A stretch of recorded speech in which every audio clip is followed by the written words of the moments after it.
Hey, everybody. Welcome to today's episode of Happy Productive. I don't know, I might be psychic. I just have a little feeling that you're absolutely going to love this conversation today.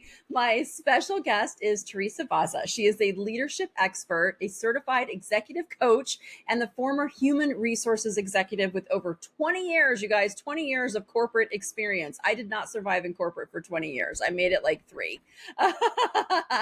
She's highly skilled, you guys, in leading change, building executive teams, heart-centered leadership, increasing employee engagement, especially these days, that's so important, and fostering psychologically safe workplaces. Teresa, welcome to the show.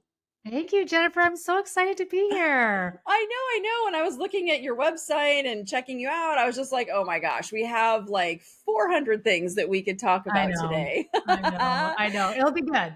It will be good. So one of the things I noticed on your website, you had a free download, and you guys, I'm at the end, and Teresa's going to share where you can find all of her stuff at. But when I was checking out your website, you have a download your free stop doing list. I love this hmm so much. Do you want to just like talk hmm about what inspired you to create this piece of information? Yeah. Yeah. Oh my God.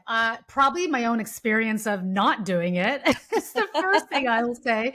No, but it was inspired because most of my work is with executives. And one of the things that I have found time and time again is that one of the leading conversations is around time.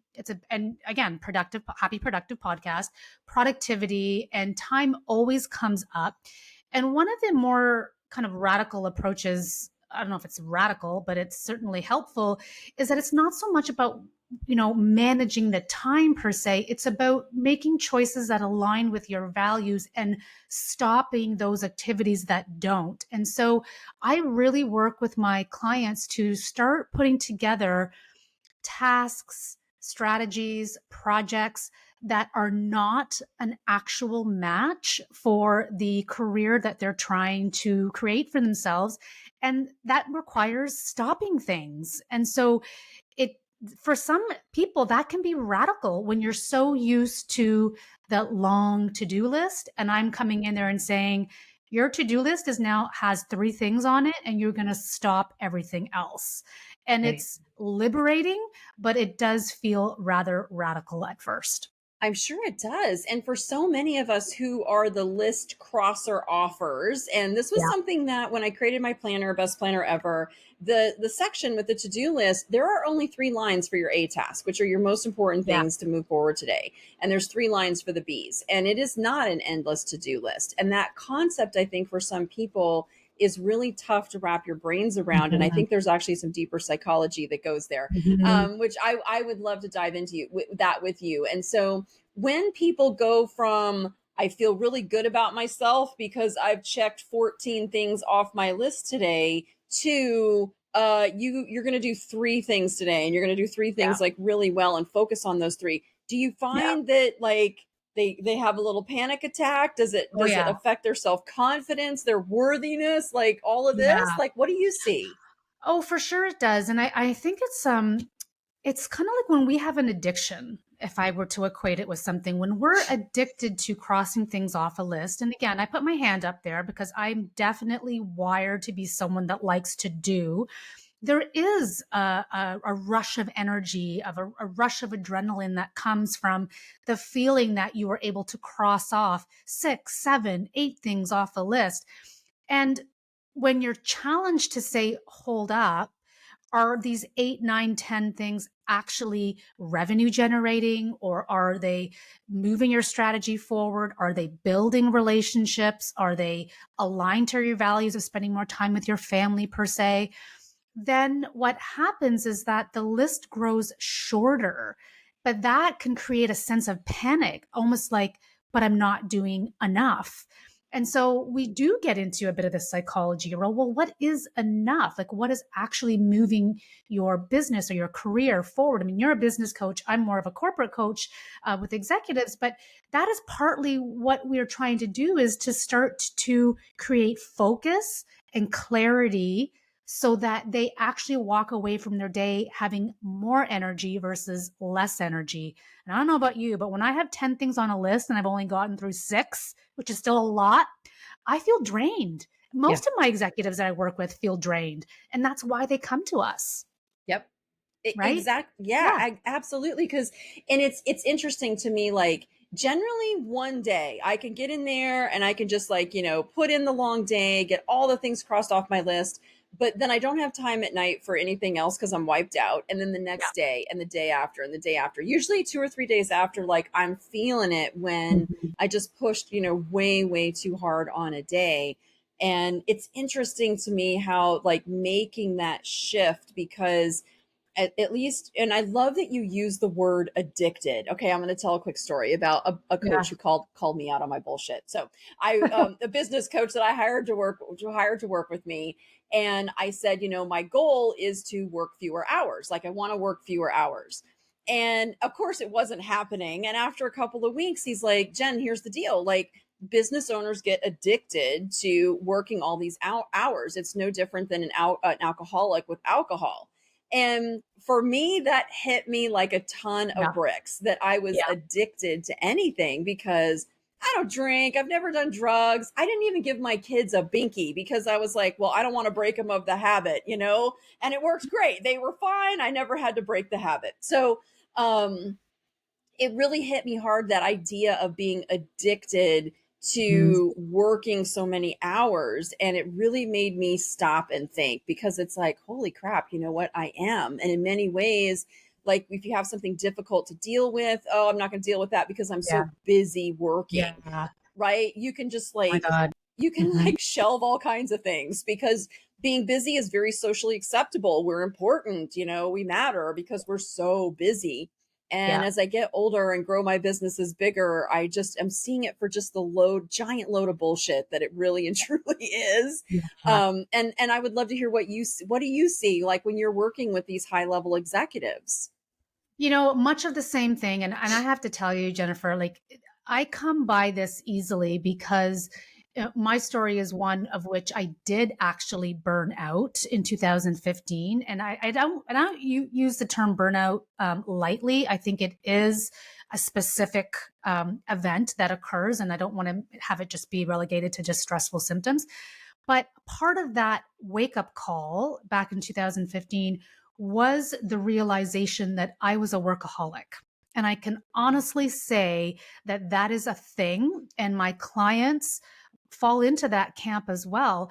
And part of it is, well, a number of things. Part of it is upbringing, conditioning, conditioned tendencies to seek validation through putting your hand up for more work. And so we come by this easily. And so part of the work I do with executives, and you probably see this too, Jennifer, is we have to rewire the belief that more is better. And that's why I love the stop doing and this focus on less is more, and really unraveling this belief that busyness equates to importance. Busyness does not necessarily equate to importance, it equates to just being busy. And so what matters is what I like to call meaningful intent, is what you are working on or completing in a day. Is it intentional? Is it meaningful? And is it moving you forward? And as coaches, we can keep leaders accountable to that mission.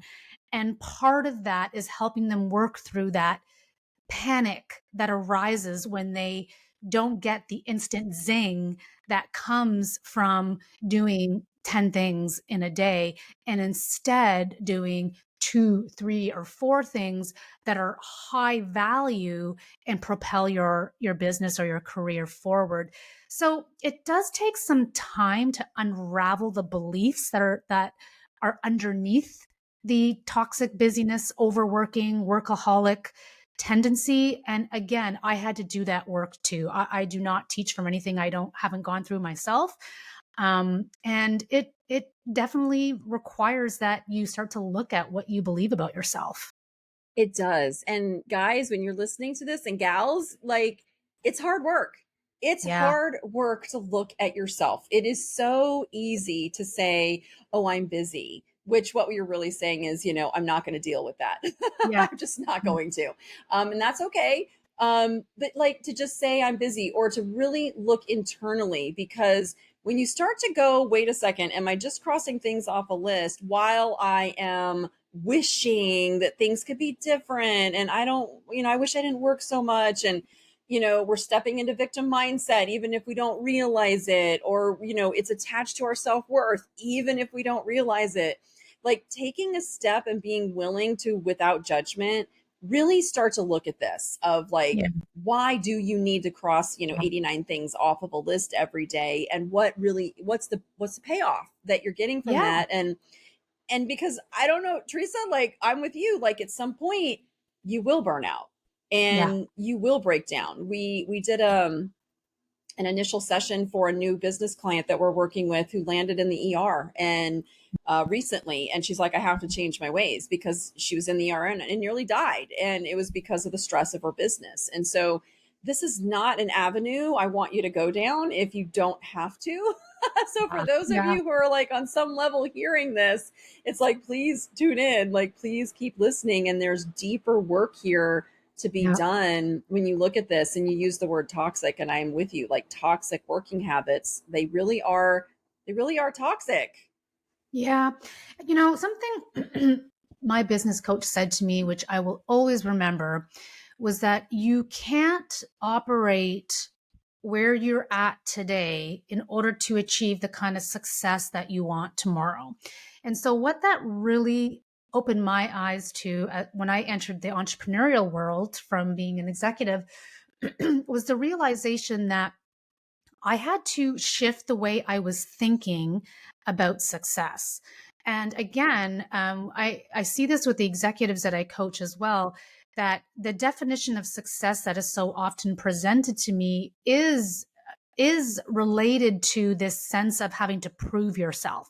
There's a real proving energy. And so you prove yourself with the results, you prove yourself with the performance appraisal, the promotion, or whatever it might be. And so one of the things I start to do with my clients, and I'd be curious to hear your view too, Jennifer, is we start to inquire, who are they without this proving energy? What does success look like to you when you take apart this grip that success has on you in the terms that you've defined it as? And for a lot of people, that definition of success is not their definition. It's been passed down to them through society or through what we see all the time, like money and big house and all of those things, which are all great. I think those things are fine, but there's a deeper meaning there. And if we can tap into that deeper meaning of success, honestly, their results will be tenfold when it comes from a place of inner directed, meaning based success versus outer directed, societally based definitions of success.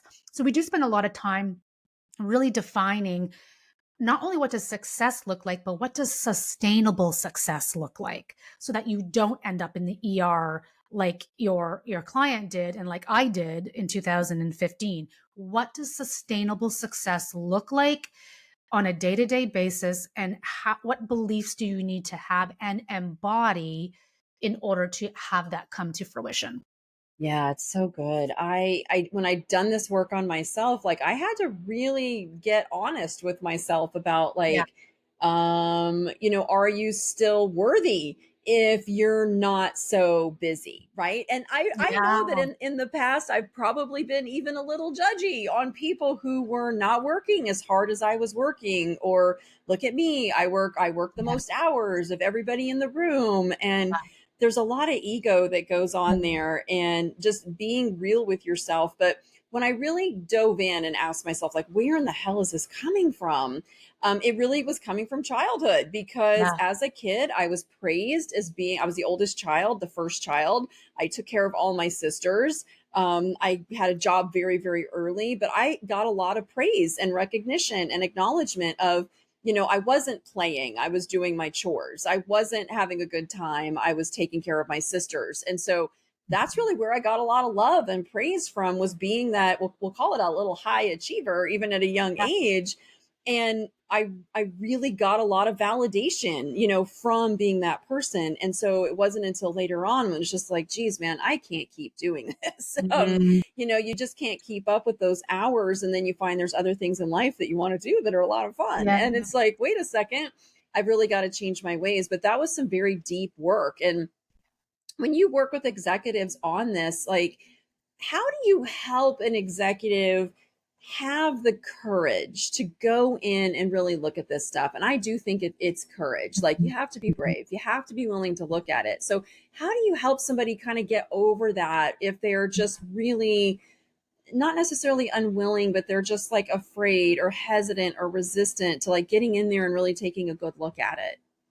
It's such a good question. And I was just talking about this with someone else because I do a lot of work with executive women, but I also do work with men. And what I find is that the entry point to these conversations about being more inner directed with men, it I find when the entry point looks a little bit different. So the entry point when I work with executive men is more related to what would the absence of stress or pressure give you more capacity to do. And I almost think of that as almost like a backdoor entrance or just another way to get into more inner directed conversations. Because again, not to be stereotypical, but that tends to be harder with my male clients than it would for my female clients. Yeah. But with my female executive clients, I find the entry point is pretty quick.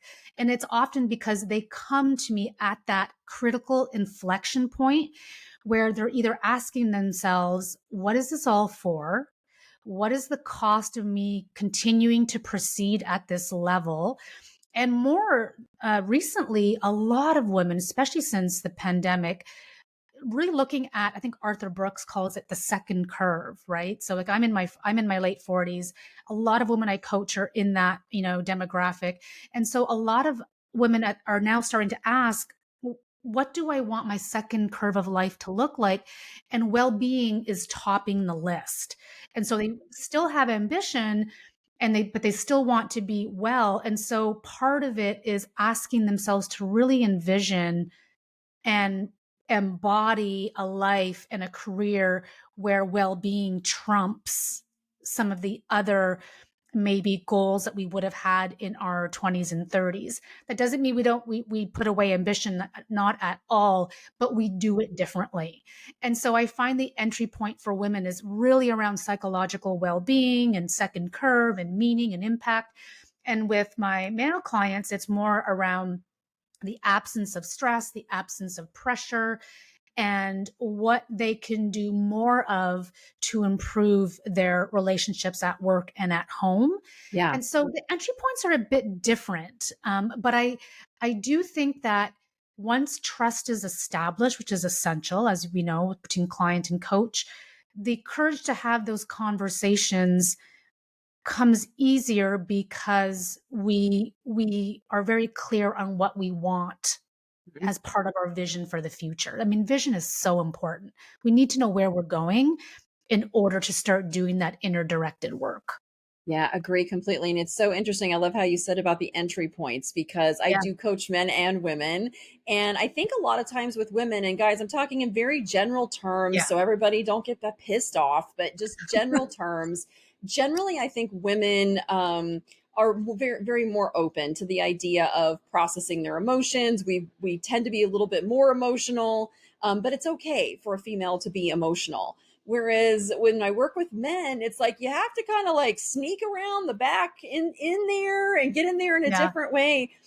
yeah. Because at least with the male clients, and I love my male clients. I love Me everybody, too. but my Yeah, male clients I love because I just feel like men, Teresa, I feel like the men, they just really need our help. And yeah, it's like as much as I can do to create strong, empowered men, yeah, I want to help do that, but I do have to kind of go around in a whole different way of getting in there because I see so often that they've just been taught to just push all that stuff down and not really deal with emotions. And they don't quite know even how to handle it or navigate that space. But when you can show a man like how to actually like process about his emotions, you really show him how to step into his power in a way that he can't even yeah, imagine. Can't even imagine. It's such a yeah. beautiful thing. You said the key word there, I think, step into their power. Because I do believe that, and for men and women actually, that we want more of that. We do want to step into our power, but power is defined by us versus power is defined by, society or Right. patriarchy or whatever it might be. So I do think that more and more of us are waking up to what does it actually mean to operate from this sense of agency and self-trust and personal power. And that's certainly a really important pillar in the work I do with executives, is really dismantling societal definitions of power and really unlocking what does it actually look like, feel like. And I'm a very big into somatics and feeling type approaches to coaching, as you operate from that place. Because I believe that once a way of leading is embodied and it's in your bones, if you will, Yeah. then it tends to stick. The stickiness factor is there, and it doesn't become fake. It's not Yeah. fake it until you make it. It's like embody it or practice it until you embody it. It has a Right. different flavor, a different tone. Yeah. And I think that men and women can get behind that. Just the entry points are a little bit different. Yeah, agree completely. And when we talk about power, we're not talking about being domineering, we're not Yeah. talking about being controlling, we're not talking about a lot of the ugly Yeah. misuses of power that we see today. We're talking Yeah. about something very beautiful, and that when you are fully in your power, I believe you're really just in love. You're in love with Yeah. yourself, with Love. others, with helping, with all of these really good things. And you can't really do that higher level work if you're not in your power. But I Mm, love the second curve. I haven't heard that. So I just turned 50 a few months ago. And this was the first birthday where I was like, oh, wait a second. I'm not gonna live forever. Like 50 hit me. It was like, wait a yeah. second. No other birthday really hit me. I'm just like clicking along, da da da da. Yeah. And 50 was like, wait a second, Jen, like you're officially like halfway. And maybe even more than halfway, but I'm halfway is where I'm at right now. I'm like, okay, I'm Yeah. halfway. Yeah. Because it really starts to become apparent that, wait a second, I'm not going to live forever. And what do I really want to do with, hopefully, I'm blessed with another 50 years. But like, what do I really want to do with that time? Should I it be, know. oh, wow, she spent her whole life crossing shit off a list? I No, that's probably not really what I want it to be. I So, know. right, I think as we start to get a little bit older, it starts to become a more apparent, which I actually think it's a very good thing to think about it in these terms of I'm not going to live forever, because it just makes it much more clear that I Mm, need to change how yeah. I'm looking at these things, what I'm choosing to cross off my list each day. I still like crossing things off my list. It's Sure. just not so many things. Yeah. Yeah, Yeah. and and let me give credit to where credit's due. So the second curve and this whole idea of like our, I guess our next chapter, if you will, I was really inspired by the work of Arthur Brooks, and he is an author in, I think, Harvard Business Review and The Atlantic, and that was where I really learned about how we each come to this critical point in our careers where we ask ourselves, what is it all for and what's the meaning behind what I do? And that's the type of question I'm getting a lot more of from my executive clients. And so I think even in as a business coach or in my business myself, I'll ask myself the second question. Okay, well, what's next for me in my business? Which direction do I want to go to? So it's still a relevant question to ask whether you're a corporate or an executive. But I think that the meaning generation is upon us. And I think it really took hold after the pandemic. I mean, it may have already been in play, but I think it really started to take off after the pandemic hit and more women were leaving the workforce. Again, I'm using women just because that's a big part of the work that I do. And so now people are just asking themselves more meaningful questions. And the organizations that are not catching up to assigning value or meaning to what their employees do or what their executives do, what their teams do, what the organizations do, are being left behind. And so there is this need to connect to heart and connect to meaning and to connect to wisdom and teaching and those types of things that I'm seeing more and more executives want to do. But even more than that, it's their well-being that is taken off. We are no longer willing to trade in dollars for time. And I think that the sooner we realize that, the sooner we need to come up with strategies where we can have a sustainable level of success while not also harming our physical and mental health. And I think that's becoming so prevalent now and is a large part of the work I do with executives is how do I hold on to both without losing myself? And entrepreneurial burnout is real too. So I know that that's something that I'm sure you've seen with your clients as well is how do I continue to create and build a beautiful revenue generating business without feeling like I'm working 24/7? I see that a lot in entrepreneurs as well. Yeah, I see it as well. I've lived that as well. Me too. How do we scale? How do we grow? Because I don't want to give up my ambition. I don't want to give Yeah. up my goals. I want to live every area of life, but it does Yeah. require us to evolve and change as we get to that Yeah. next level. And we see that the way we did things before is not the way that's going to get us to that next level. But we have a lot of business owners who are listening to this, and this is something I'm going through right now in my business of wanting to keep my amazing team. I don't have employees; we have all contractors, but Mhm. my amazing team, like keep them engaged, but also retain them and create an Mhm. environment because I'm seeing that it's way more than the money. It's really about that Yeah. environment where they feel nurtured, they feel heard and seen, they feel like they can develop their own skill set. And so, what would you recommend business owners who are listening right now who are looking at, creating these positive work environments so that they don't get left behind? What would be Mm. some things that you would suggest to an Yeah. employer who wants to create a good work environment? Yeah, such a good question. The very first thing that comes to my mind is freedom and flexibility.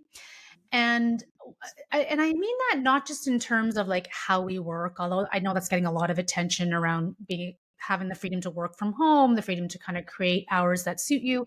Sure, those things are definitely important. They're easily more done in entrepreneurial settings and corporate settings.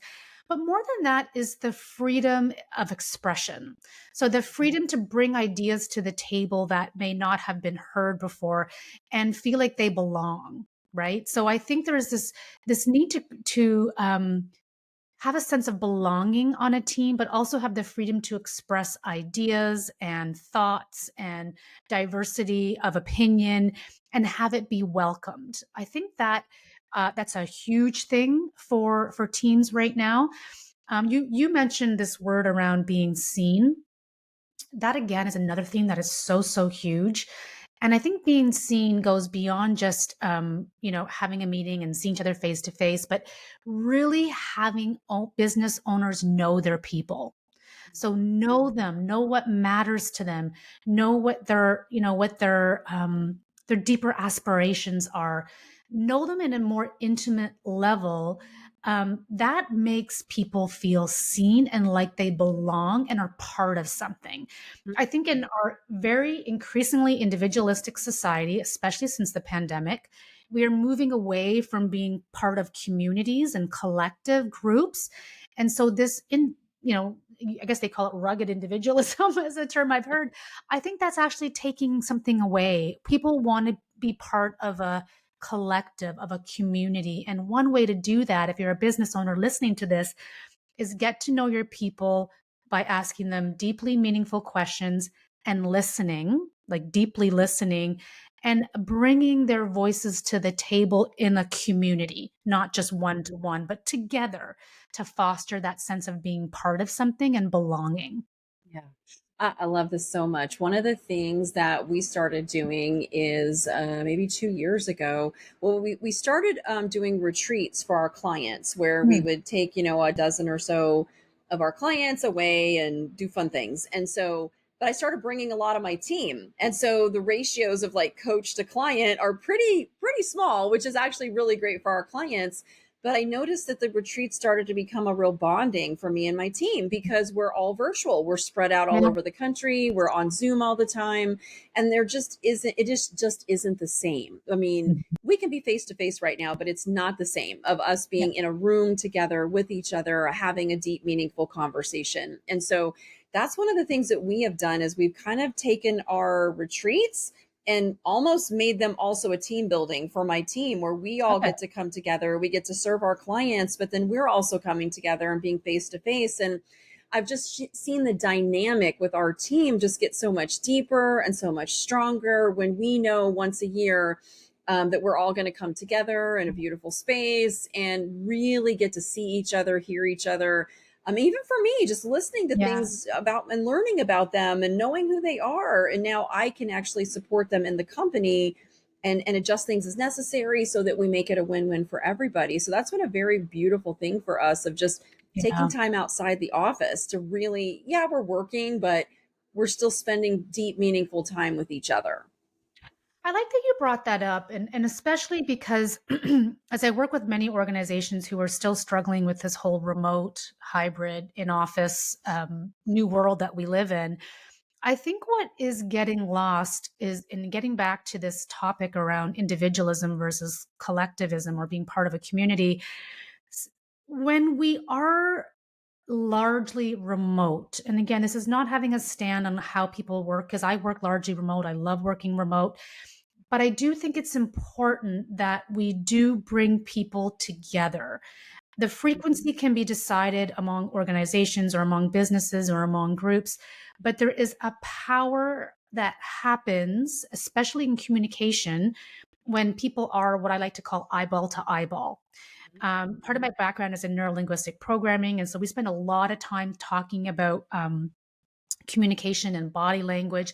So much is said by presence, by the presence of being in a room, the presence of being listened to when you're only a few feet away, the way you carry yourself, the way you stand, the way you speak. And so I think that it's worth mentioning that you can still hold on to your preferred way of doing your business, whether that's virtual or, in Zoom, but let's not lose the art of human to human contact and human to human conversation, because that is truly where bonds are created and where unity is formed. And I think that's a really important message for CEOs, business owners alike, is not to lose the art of the human to human connection. And we're losing it a bit already with Yeah. this large movement towards remote only work environments.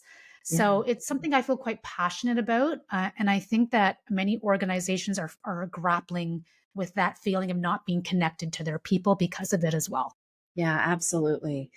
Oh my goodness, Teresa, the time just flies. I could talk to you all day. It's such a great conversation. And I know everybody who's listening, I hope you guys got some really good information here about, your to-do list, looking at your productivity a little bit, maybe even thinking about that eyeball to eyeball. What does that look like for you and your people, especially if you're in a virtual environment? So many great things. Teresa, where can people find you so if they want to know more about you and your amazing coaching? Thank you. This has been so much fun, Jennifer. Thank you. I've had such a good time being on here. Yeah, the easiest place to get a hold of me is my website. It's just super easy, teresavozza.ca or .com. I'm from Canada, so it'll work for both. And also Instagram. Those are the two platforms where I hang out, and there's a whole bunch of free resources that people can access if they would like as well. Oh, wonderful. And you guys really check out Teresa's website because she does have a ton of great free resources that I know you guys would all love. So that is it for today's show, you guys. Thank you so much for being here. Thank you for being here with me today, Teresa.